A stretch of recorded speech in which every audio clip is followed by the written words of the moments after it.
കഴിഞ്ഞിട്ടുള്ള ഒരാളാണ്. അപ്പൊ പരീക്ഷ കഴിയുന്ന ഒരു ടൈം പീരീഡിൽ കാണുന്ന ഒരു രസകരമായ സംഭവം, കുട്ടികള് സർ 5 minutes പ്ലീസ് കഴിഞ്ഞിട്ടില്ല എന്നുള്ള രീതിയിൽ പലപ്പോഴും നമ്മുടെ ജീവിതത്തിലും ഉണ്ടായിട്ടുണ്ടാവും. ശരിയാണോ? പരീക്ഷ കഴിയുന്ന ആ ടൈം പീരീഡില് നമ്മൾ എഴുതി കഴിഞ്ഞിട്ടില്ല. അപ്പൊ പ്രോപ്പർ ആയിട്ടുള്ള ആ ഒരു ടൈം മാനേജ്മെന്റ് ഉണ്ടാവുന്നില്ല. And number 3, and the most important thing is your presentation skills. How to present a topic. ഒരു ക്വസ്റ്റ്യൻ കിട്ടിക്കഴിഞ്ഞാൽ ബോർഡ് എക്സാമിന്റെ പോയിന്റ് ഓഫ് വ്യൂവില് how will you present these things? ഈ കാര്യങ്ങള് എങ്ങനെയാണ് നിങ്ങൾ പ്രസന്റ് ചെയ്യാം? പലപ്പോഴും നമ്മൾ പഠിക്കുന്ന കാര്യങ്ങള് പ്രസന്റ് ചെയ്യുമ്പോ പ്രോപ്പർ ആയിട്ട് പ്രസന്റ് ചെയ്യാൻ മക്കൾക്ക് കഴിയണില്ല. നിങ്ങളൊന്ന് ആലോചിക്കാം, ഫിസിക്സില് നിങ്ങൾ ഇത് പഠിക്കുന്നുണ്ട് ഇല്ലേ? ഇത് നമുക്ക് ഒരു ട്രയാങ്കിൾ പോലെ നമുക്കൊരു പടം വരച്ചിട്ട് നമുക്ക് ഒരു LCR സർക്യൂട്ടിന്റെ ഈ പറയുന്ന എല്ലാ കാര്യങ്ങളും വരച്ച് ഒരു ഡയഗ്രാം പോലെ കാണിച്ച് ഈ √r² plus xc minus xn whole square is equal to z impedance. അങ്ങനെ സെഡും അതുപോലെ ആറും എക്സി മൈനസ് എക്സലും കൂടിയിട്ടുള്ള റിലേഷൻ ഒരു ട്രയാങ്കിൾ വരച്ച് നിങ്ങൾ എക്സ്പ്ലെയിൻ ചെയ്യാമെന്ന് വിചാരിക്കുക. ആ ഒരു presentation it is A smart presentation you know. അങ്ങനെ സ്മാർട്ടായിട്ട് പ്രസന്റ് ചെയ്യാനായിട്ട് നിങ്ങൾ ട്രൈ ചെയ്യുമ്പോൾ സാധാരണയായിട്ട് ബോർഡ് എക്സാമിന് നിങ്ങൾക്ക് 7% മാർക്ക് കൂടിയതായിട്ട് സയന്റിഫിക് ആയിട്ടുള്ള സ്റ്റഡീസ് പ്രൂവ് ചെയ്യുന്നുണ്ട്. സോ നമ്മള് ഡയഗ്രമാറ്റിക് റെപ്രസെന്റേഷൻസ് നമ്മള് ബോർഡ് എക്സാമിന് കൊണ്ടുവരാം. ഇങ്ങനെയുള്ള പാറ്റേൺ അനാലിസിസ് എല്ലാം ചെയ്തു കഴിഞ്ഞു കഴിഞ്ഞാൽ you can achieve A very good result. അറിയാത്തൊരു ചോദ്യമാണെങ്കിൽ പോലും അത് റിലേറ്റഡ് ആയിട്ട് നമ്മൾ അറ്റംപ്റ്റ് ചെയ്യുകയാണെങ്കിൽ തീർച്ചയായിട്ടും you will achieve good result. ആ പ്രസന്റേഷൻ വളരെ ബ്യൂട്ടിഫുൾ ആയിട്ട് എഴുതാൻ പഠിക്കുക. നീറ്റ് പ്രസന്റേഷൻ, നല്ല ഹാൻഡ് റൈറ്റിംഗ് ഉണ്ട്, സ്വയം നല്ല ഹാൻഡ് റൈറ്റിംഗ് ആണ് എന്ന് നിങ്ങൾക്ക് തോന്നുന്നെങ്കിൽ ഒന്ന് കൈകൊള്ളിക്കും. You can raise your hands if your handwriting is well and good. Yes, no need to discuss about these things. നിങ്ങളോട് ഇൻഡിവിജ്വൽ ക്വസ്റ്റ്യൻ ആണ്. അപ്പൊ അതുകൊണ്ട് തന്നെ തീർച്ചയായിട്ടും നിങ്ങളെ സംബന്ധിച്ചിടത്തോളം you have to improve these things. നല്ല രീതിയിൽ വായിച്ച് പഠിക്കുന്ന പോലെ തന്നെ എഴുതി പഠിക്കാനായിട്ട് ട്രൈ ചെയ്യാം. എഴുതി പഠിക്കുക എന്ന് പറയുമ്പോ നിങ്ങളുടെ ഹാൻഡ് ഐ കോർഡിനേഷൻ ആണ് ഏറ്റവും കൂടുതൽ ഡെവലപ്പ് ചെയ്യുന്നത്. നിങ്ങൾ 10 പ്രാവശ്യം വായിക്കുന്നതിനെക്കാട്ടും ബെറ്റർ ആണ് if you read it once, write it once. അങ്ങനെ എഴുതി പഠിക്കുന്ന പാറ്റേണിലേക്ക് നിങ്ങൾ കൊണ്ടുവരാം. ഒരു ക്വസ്റ്റ്യൻ നമ്മൾ പഠിച്ചു കഴിഞ്ഞാൽ, ഫിസിക്സിൽ ഒരു ഡെറിവേഷൻ നമ്മൾ പഠിച്ചു കഴിഞ്ഞാൽ ഓട്ടോമാറ്റിക് ആയിട്ട് ഒരു പേപ്പർ പേന നമ്മുടെ കയ്യിലുണ്ടെങ്കിൽ നമ്മൾ ആ ഒരു ഡെറിവേഷൻ സ്വന്തമായിട്ട് ചെയ്യാനായിട്ട് നമ്മൾ പ്രാക്ടീസ് ചെയ്യാം. You have to practise these things. Many of the subjects like chemistry, organic chemistry, all these things are volatile subjects. കുറച്ച് കഴിഞ്ഞാൽ മറന്നുപോകും. If I ask you about Riemann-Chain reaction, Woods reaction, whatever it may be, it will be very difficult if you are not remembering these things. അല്ലെ? അപ്പൊ അങ്ങനെ ആവുമ്പോ കൃത്യമായിട്ട് remember ചെയ്ത് കാര്യങ്ങൾ നിങ്ങളുടെ ബ്രെയിനിൽ നിന്ന് ഫെച്ച് ചെയ്യുക. ബ്രെയിനിൽ ഒരു സൈക്കിൾ ഉണ്ട്, ഫെച്ച്, ഡീകോഡ് ആൻഡ് എക്സിക്യൂട്ട് എന്ന് പറയുന്നത്. ആ ഒരു സയന്റിഫിക് ആയിട്ടുള്ള രീതി, you have to fetch things, you have to fetch these things information, you have to decode this information, then you can execute it by your presentation skills. അങ്ങനെയാണ് ശാസ്ത്രീയമായിട്ട് നമുക്ക് നല്ല റിസൾട്ട് കൊണ്ടുവരാനായിട്ട് പറ്റുക. ഈ എക്സിക്യൂഷൻ പ്രോപ്പർ ആയിട്ടുള്ള ആ കുട്ടിയായിരിക്കും ക്ലാസ്സിലത്തെ ടോപ്പർ. ബാക്കി എല്ലാവർക്കും ഫെച്ച് ചെയ്യാൻ അറിയാം, ഡീകോഡ് ചെയ്യാൻ അറിയാം. പക്ഷേ എക്സിക്യൂഷൻ സൈഡില് 80% of students are big failure. The reason is നിങ്ങൾ കുറെ പഠിച്ചിട്ടുണ്ടാവാം, നന്നായി എഴുതിയിട്ടുണ്ടാവാം, എന്തുകൊണ്ട് എനിക്ക് മാർക്ക് കുറയുന്നു? പാരന്റ്സ് ടീച്ചേഴ്സ് മീറ്റിംഗിൽ പറയുന്ന ഒരു കാര്യമാണ്. The reason is your presentation skill is not to the mark. Presentation ഉരുട്ടി ഭംഗിയായിട്ട് വൃത്തിയായിട്ട് എഴുതാനായിട്ടുള്ള ആ ഒരു സ്കില്ല് ഡെവലപ്പ് ചെയ്യുകയാണെങ്കിൽ അതെങ്ങനെ ഡെവലപ്പ് ചെയ്യുക? ഈ ടൈം പീരീഡില് വെറുതെ കുറെ നമ്മൾ മദ്ദപ്പ് ചെയ്യുക പഠിക്കാന്നല്ല. You have to write this, you have to make it in return. അങ്ങനെ ആവുമ്പോഴാണ് നല്ല രീതിയിലുള്ള ഒരു റിസൾട്ട് നിങ്ങൾക്ക് എല്ലാവർക്കും പ്രാക്ടിക്കലി കിട്ടുക. അതുകൊണ്ട് തന്നെ നിങ്ങളുടെ ഗ്രേ ഏരിയാസ്, ഒരു എക്സാമ്പിൾ പറയാണെന്ന് വെച്ച് കഴിഞ്ഞാൽ ഫിസിക്സ് എടുക്കുകയാണെങ്കിൽ ചിലപ്പോൾ ഇലക്ട്രോസ്റ്റാറ്റിക്സ് ആവാം ഗ്രേ ഏരിയ, മനസ്സിലാവുന്നില്ല. മാഗ്നറ്റോസ്റ്റാറ്റിക്സ് ആവാം, കറണ്ട് ഇലക്ട്രിസിറ്റി ആവാം, അല്ലെങ്കിൽ ഒപ്റ്റിക്സ് എന്തായാലും വരില്ല. സാധാരണ നമ്മൾ 9ലും 10ലും പഠിക്കണ ഒപ്റ്റിക്സ് ഉണ്ടാവില്ലെങ്കിലും last chapter semiconductor physics ചിലപ്പോൾ മനസ്സിലായില്ല എന്ന് വരാം. If that is the case, you have to brush up your grey areas. അതിന് കൂടുതൽ ടൈം നിങ്ങൾ സ്പെൻഡ് ചെയ്യുക, അലോക്കേറ്റ് ചെയ്യാനായിട്ട് നിങ്ങൾ ട്രൈ ചെയ്യുക. അങ്ങനെ നിങ്ങൾ കൂടുതൽ ടൈം അലോക്കേറ്റ് ചെയ്യുമ്പോഴാണ് ആ സബ്ജക്റ്റിനെ കുറിച്ചിട്ടുള്ള ഒരു ക്ലിയർ കട്ട് ആയിട്ടുള്ള ഒരു ഐഡിയ നിങ്ങൾക്ക് ഉണ്ടാവും. അപ്പൊ അങ്ങനെ ആവുമ്പോ പഠിക്കാനായിട്ടുള്ള കുറെ പ്രശ്നങ്ങൾ എല്ലാവരും ഫേസ് ചെയ്യുന്നുണ്ട്. ജനറലി ഞാൻ സർട്ടിഫൈഡ് ആയിട്ടുള്ള LD പ്രൊഫഷണൽ ആണ്. ലേണിംഗ് ഡിസബിലിറ്റി എന്ന് പറയും. ചില ആൾക്കാര് അവര് ലിസണിങ് സ്കില്ല് കുറവുള്ള ആൾക്കാരാണ്. കുറച്ചു നേരെ അവർക്ക് ലിസൺ ചെയ്യാനുള്ള കപ്പാസിറ്റി ഉള്ളൂ. അപ്പോഴേക്കും എന്തുണ്ടാവും? അവരുടെ ശ്രദ്ധ ഡീവിയേറ്റ് ചെയ്ത് പോകാനുള്ള ചാൻസസ് ഉണ്ട്. ഇപ്പൊ കുറച്ച് ആൾക്കാർ ഇവിടെ നടക്കുമ്പോ നമ്മൾ പുറത്തേക്ക് ഇങ്ങനെ നോക്കി നിൽക്കുന്നു. ഇഷ്യൂ, ഡിസബിലിറ്റി നമ്മൾ അറിയണില്ല.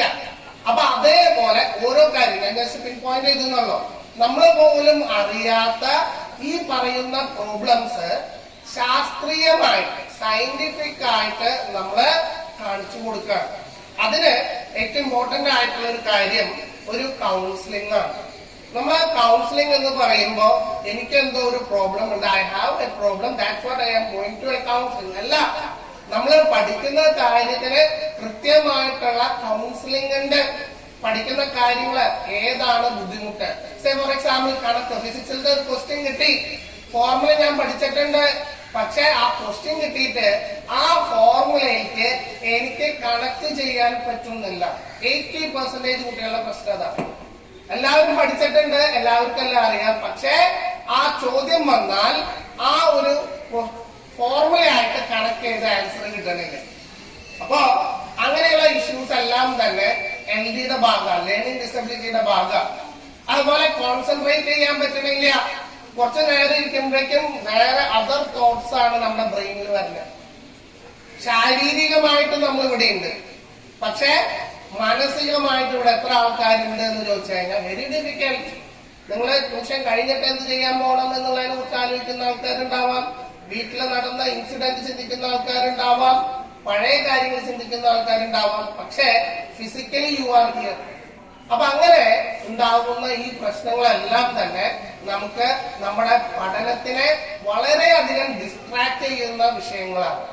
സോ മൈ ഡിയർ സ്റ്റുഡൻസ്, നമ്മള് വീണ്ടും വീണ്ടും ഫോക്കസ് ചെയ്യാനും ഔട്ട് ഓഫ് ഫോക്കസില് നമ്മൾ വരുന്ന ടൈം പീരീഡില് നമ്മൾ വീണ്ടും ഒരു റീതിങ്കിങ് നമുക്ക് ഉണ്ടാവാനും നമുക്ക് വളരെയധികം ഗുണം ചെയ്യുന്ന കുറെ മെത്തേഡ്സ് ഉണ്ട്.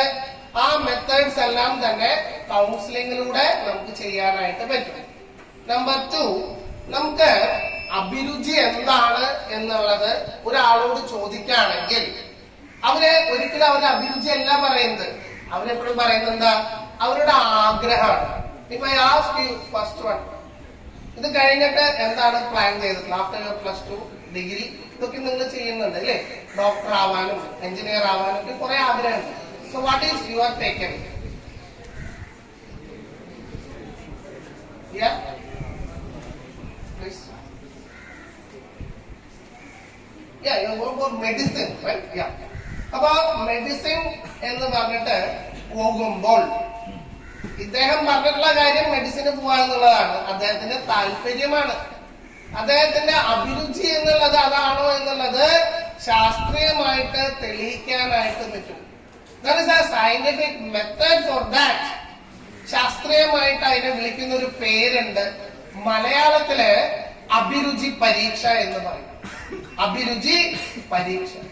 ഇംഗ്ലീഷില് it is known as psychometric test. അങ്ങനെ ആ അഭിരുചി പരീക്ഷ ചെയ്യുന്നതിലൂടെ ഒരു വ്യക്തി അദ്ദേഹത്തിന്റെ IQ ലെവൽ അതിനനുസരിച്ച് അദ്ദേഹത്തിന്റെ ക്വാളിറ്റിക്ക് അനുസരിച്ച് ഒരാൾ ഇൻട്രോവേർട്ട് ആയിരിക്കാം, എക്സ്ട്രോവേർട്ട് ആയിരിക്കാം, അങ്ങനെ പല പാറ്റേൺ അനാലിസിസ് ചെയ്തിട്ട് we can pinpoint the person's ability. ആ എബിലിറ്റിക്ക് അനുസരിച്ചിട്ടേ ചെയ്യാൻ പറ്റുള്ളൂ. ഇദ്ദേഹം പറഞ്ഞു മെഡിസിൻ വേണം, MBBS ആവണം, സ്റ്റെതസ്കോപ്പ് കഴുത്തിൽ തൂക്കിയിടണം, ആ കപ്പാസിറ്റി ഉണ്ടാവണം. 720 മാർക്സ് ആണ് നീറ്റ് പരീക്ഷ അല്ലേ? ഫിസിക്സ്, കെമിസ്ട്രി, ബോട്ടണി, സുവോളജി എല്ലാം 45 ചോദ്യം വീതമാണ്. 180 ക്വസ്റ്റ്യൻസ് ഇൻടു 4, 720 മാർക്സ്. 25 ലക്ഷം മക്കളാണ് ഒരു വർഷം പരീക്ഷ എഴുതുന്നത്. Out of which 1 lakh government സീറ്റേ നമുക്ക് അവൈലബിൾ ആയിട്ടുള്ളൂ. So the ratio is out of 100, 4% kids are turning to it. അപ്പൊ അത്രയധികം ആൾക്കാര് ബാക്ക് ഔട്ട് ചെയ്യാണ്. അപ്പൊ റിപ്പീറ്റ് ചെയ്യുന്ന ആൾക്കാര്, റിപ്പീറ്റ് ചെയ്യുന്ന ആൾക്കാര്, സൂപ്പർ റിപ്പീറ്റ് ചെയ്യുന്ന ആൾക്കാര് എത്ര പ്രാവശ്യവും റിപ്പീറ്റ് ചെയ്യാം. No age bar. Even I can write the NEET exam. Science group പഠിച്ചാൽ മതി. അപ്പോ അങ്ങനെ ആവുമ്പോ നമ്മളെ സംബന്ധിച്ചിടത്തോളം അടുത്ത വർഷത്തേക്ക് നമുക്ക് ചിലപ്പോൾ 25 ലക്ഷത്തിനെക്കാട്ടിൽ കൂടുതൽ ആൾക്കാര് ഈ പരീക്ഷ എഴുതാനായിട്ട് ചാൻസസ് ഉണ്ട്. So you have to watch with you, right? You have to tell me time 8:30. Okay? What's the time now? 8:22. Yes? Okay. So after 7 minutes I have to move. അപ്പൊ തീർച്ചയായിട്ടും ഇത്തരത്തിലുള്ള എല്ലാ കാര്യങ്ങളെ കുറിച്ചും ടൈം മാനേജ്മെന്റ്, ആ time management ഉള്ള കാരണം കൊണ്ടാണ് ഞാൻ ചോദിച്ചത് 8:30 ആയോ എന്ന്. അതേപോലെ സ്ട്രെസ് മാനേജ്മെന്റ്, നിങ്ങളെ സംബന്ധിച്ചിടത്തോളം പരീക്ഷാ പേടി, പരീക്ഷാ ഭയം, ഗ്രേ ഏരിയാസ് എന്നുള്ളത് എങ്ങനെ നമുക്ക് ശാസ്ത്രീയമായിട്ട് അവോയ്ഡ് ചെയ്യാൻ പറ്റും. മറ്റേത് പരീക്ഷാ ഹാളിൽ കയറി കഴിഞ്ഞാൽ ചങ്കെടുപ്പ കടകടകടകടകട ടെൻഷനാ, ഏത് ക്വസ്റ്റനാ വരാൻ പോണേന്ന് പറഞ്ഞിട്ട് യു ആർ ഗെറ്റിംഗ് തേഴ്സ്റ്റ് അല്ലെ, തൊണ്ട വരണ്ടൊടുങ്ങ, പേടിയാവുക. ചില ആൾക്കാരുടെ കയ്യിൽ നിന്നൊക്കെയും വെള്ളം വരും. എന്റെ അടുത്ത് പറയുന്ന ഒരു കാര്യമാണ്, കയ്യിൽ നിന്ന് മുഴുവൻ ഇങ്ങനെ വെള്ളം ഇങ്ങനെ ഒഴിക്കാണ്. അപ്പൊ ഓട്ടോമാറ്റിക്കലി എന്താണ്, ഒരു ക്ലോത്ത് നമ്മൾ സാധാരണ നമ്മുടെ കയ്യിലുള്ള കർച്ചീഫൊക്കെ വെച്ച് അഡ്ജസ്റ്റ് ചെയ്യാണ്. എഴുതാൻ പോലും പറ്റാത്ത സാഹചര്യത്തിലാണ് ഉള്ളത്. അപ്പൊ അങ്ങനെ നിങ്ങളെ സംബന്ധിച്ച് ഇതൊക്കെ മാറ്റാൻ പറ്റും. ഇതൊരു അസുഖമല്ല. That's what I am telling. അപ്പൊ അങ്ങനെ ആവുമ്പോ തീർച്ചയായിട്ടും നല്ല രീതിയിൽ പരീക്ഷയ്ക്ക് വേണ്ടി പ്രിപ്പയർ ചെയ്യാം. നിങ്ങൾക്ക് ഒരു മെറ്റീരിയൽ ഞാൻ ഇവിടെ തന്നിട്ടുണ്ട്. So it is regarding an institution. നിങ്ങൾക്ക് ക്രാഷ്, ഇപ്പൊ നമ്മള് ഈ ഒരു പരീക്ഷ കഴിഞ്ഞു കഴിഞ്ഞാൽ നമുക്ക് ഒരു 30 ദിവസം കിട്ടും. മെയ് 4-ാം തീയതി സൺഡേ ഉച്ചയ്ക്ക് 2 മണിക്ക് നമുക്ക് വളരെ നിർണായകമായിട്ടുള്ള ദിവസമാണ്. മെയ് 4-ാം തീയതി ഉച്ചയ്ക്ക് 2 മണി തൊട്ട് 5-10 വരെ നീറ്റ് എക്സാം ആണ്. ആ ടൈം പീരീഡില് നമുക്കറിയാം എന്തെന്ന്, നിക്കണോ പോണോ അല്ലെ. അപ്പൊ അങ്ങനെ ആവുമ്പോ ആ ഒരു മാസം നിങ്ങളെ സംബന്ധിച്ചിടത്തോളം ഇവിടെ അറേബ്യൻ ഗോൾഡ് എന്ന് പറഞ്ഞ ജ്വല്ലറിയുടെ തൊട്ട സൈഡിൽ കൂടെയുള്ള വഴിയാണ്. അവിടെ ഒരു 100 മീറ്റർ നിങ്ങൾ പോവാണെന്ന് വെച്ച് കഴിഞ്ഞാൽ ഒരു 10 നിലയുള്ള ഒരു ബിൽഡിംഗും കാണാം, മാതൃക അപ്പാർട്ട്മെന്റ്. അവിടെയാണ് ഈ ഒരു നീറ്റ് കോച്ചിങ് സെന്റർ എന്ന് പറയുന്നത്. അപ്പൊ അവിടെ നമുക്ക് റെസിഡൻഷ്യൽ ആയിട്ട് താമസിച്ച് പഠിക്കാം, അല്ല വീട്ടിൽ പോയി വരുന്നവർക്ക് വീട്ടിൽ പോവാം, സത്യം. അപ്പൊ അങ്ങനെയുള്ള ഒരു കോച്ചിങ് നമുക്ക് അവിടെ അറേഞ്ച് ചെയ്തിട്ടുണ്ട് എന്ന് നിങ്ങളെ അറിയിക്കാൻ വേണ്ടിയിട്ടാണ് ഞാനിവിടെ വന്നിട്ടുള്ളത്. പഠിക്കുന്ന കാരണം കൊണ്ട് നിങ്ങളുടെ അടുത്ത് കൂടുതൽ ഇതിനെ കുറിച്ച് പറയേണ്ട ആവശ്യമില്ല. നിങ്ങള് പഠിക്കുക, നല്ല റിസൾട്ട് ഉണ്ടാക്കാനായിട്ട് നോക്കുക. I wish you everyone A great success for your board exam. നമുക്ക് ഈ ഒരു ടൈം 8 മണി തൊട്ട് 8 വരെ ടൈം അനുവദിച്ച നമ്മുടെ റൂഫൻ സാറിന് മെന്റർ എന്ന് പറയുന്ന സ്ഥാപനത്തിന്റെ കെയർ ഓഫില് നല്ല ഒരു അപ്രീസിയേഷൻ പറയാണ്. സാറിന് can you give him a very good applause?